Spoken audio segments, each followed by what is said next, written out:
It has happened. This has hit. This. You now have no option but to bug out. A mass evacuation has been instructed. A massive storm is on its way. Staying in your home will lead to certain death. Because you were reasonably prepared, you and your family load the bug-out bags, your pets, and that emergency crate containing water, food, and other essential items into the vehicle. With one last look at your home, you start up the vehicle and drive out. As you exit the street in which you live, you are confronted by a traffic gridlock. This is indeed a mass evacuation. Everyone is trying to get out. Traffic is bumper to bumper. You notice that the local service station has a line of cars parked wanting to fill up fuel. They seem to be ignoring the sign that says, "No fuel." You smirk. You have made sure that your fuel tank was always full. Traffic starts to move. It is raining hard. You watch that SUV in front of you and look to see if it hits any potholes so that you can make sure to avoid hitting the same. Your car starts to move slowly. Wait. Hang on. Why is it moving? Your foot is still on the brake. A school ruler is usually around 30 centimeters. That is all it takes. 30 centimeters of water to float most standard vehicles. Your top-of-the-range famous name sedan with a full tank of fuel, the added weight of the bug-out bags, people, and pets is now like this. Oh, and by the way, your smirk is gone.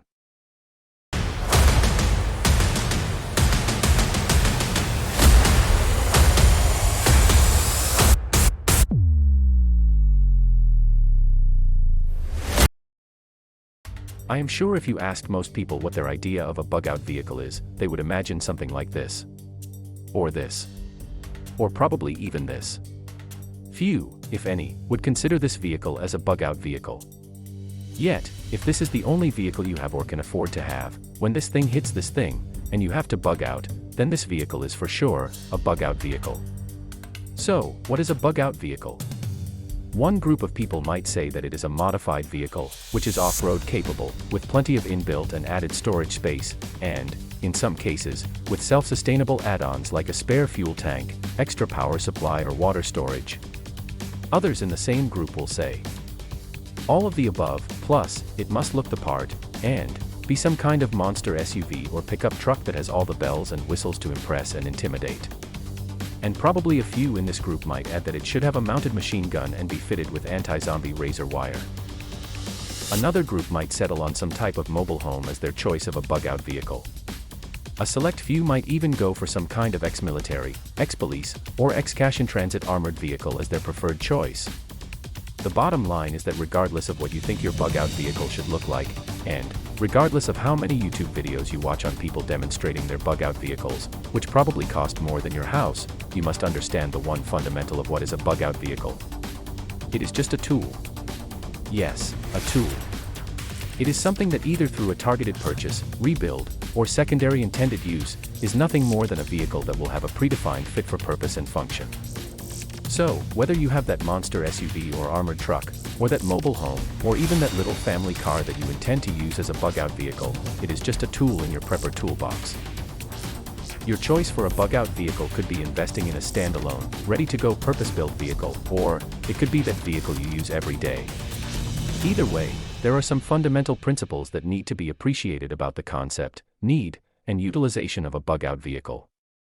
The first is its purpose. A bug-out vehicle is simply a means of transport intended to be utilized at a point when things go south. It is a mobility tool in which you place your hopes to get you away as safely and as quickly as possible.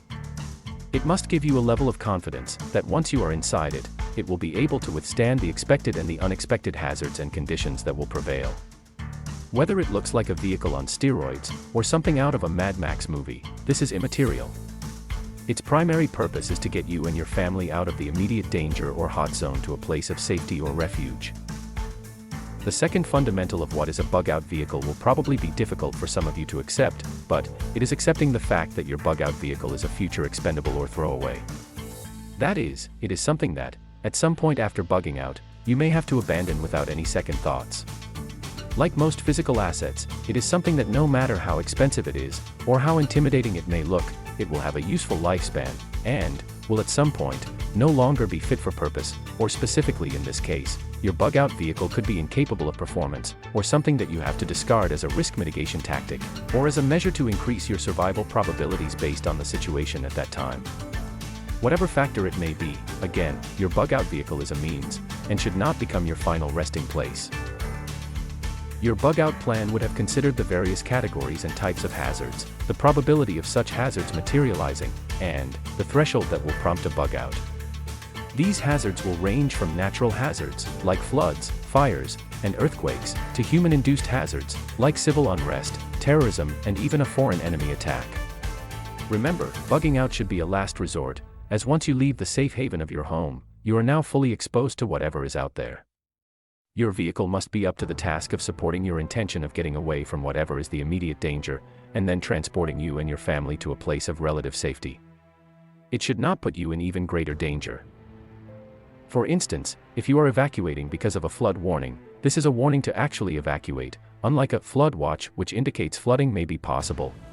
It only takes 15 centimeters of water to reach the bottom of most passenger cars and cause them to lose control, and possibly stall. Like I said in the beginning, around 30 centimeters of water will float many vehicles. And then, the force of rushing water at a depth of around 60 centimeters can carry away most vehicles, including most SUVs and pickups. Unless you have an outboard motor strapped to the back of your vehicle, you are basically up the creek with no paddle once your vehicle becomes a waterborne craft. If you are going to buy a vehicle, or have to choose which of your current vehicles is the identified bug-out vehicle, choose the one that has a decent amount of ground clearance. Traditionally, most urban dwellers will usually associate the concept of vehicle ground clearances with an off-road environment, and some of them will even scoff at those that use high-riding off-road type vehicles for daily commute in an urban environment. However, to understand the advantage that a decent vehicle ground clearance will give you in an urban environment, wrap your mind around the following. Increasing urbanization means more roads, which translates into more hard surfaces, and, ultimately this means less groundwater absorption. Then, there is the issue of overburdened and old stormwater drainage systems which are unable to cope with the increased groundwater flow. This leads to more severe waterlogging, and potential situations where you may find yourself in waist-deep water that either stands, or sometimes flowing like a raging river, on your street. Water will always look for the path of least resistance. If you are in this path, you are a sitting duck. These days, some small SUVs have ground clearances that are around 70 mm to 80 mm less than the standard larger SUVs, but equally, are at least 70 mm higher than a typical sedan.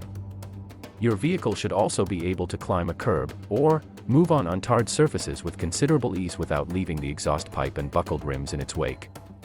If your vehicle already has a low ground clearance, take into account the load that it will carry during a bug-out. You should consider speaking to the local tire or vehicle dealership for advice on fitting taller tires, or even replacing the rims and tires with taller ones. You may even consider upgrading the coil springs or suspension to get a higher ground clearance. These slight modifications will definitely give you a tactical advantage.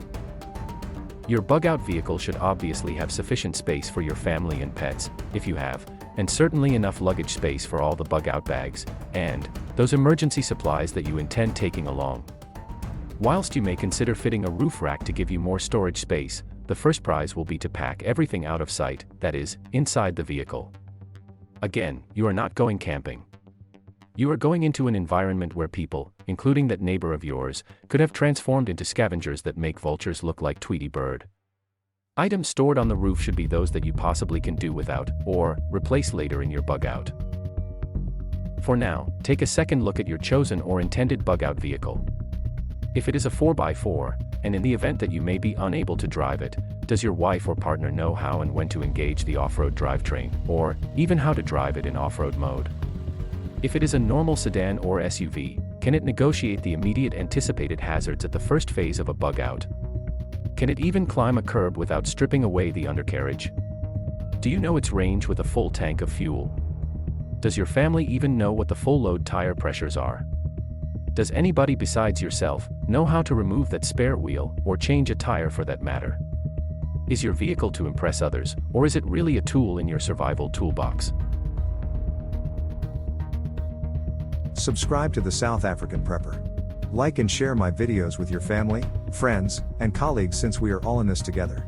Here you get real information, and fact-based insights and guidance. I don't do opinion or BS.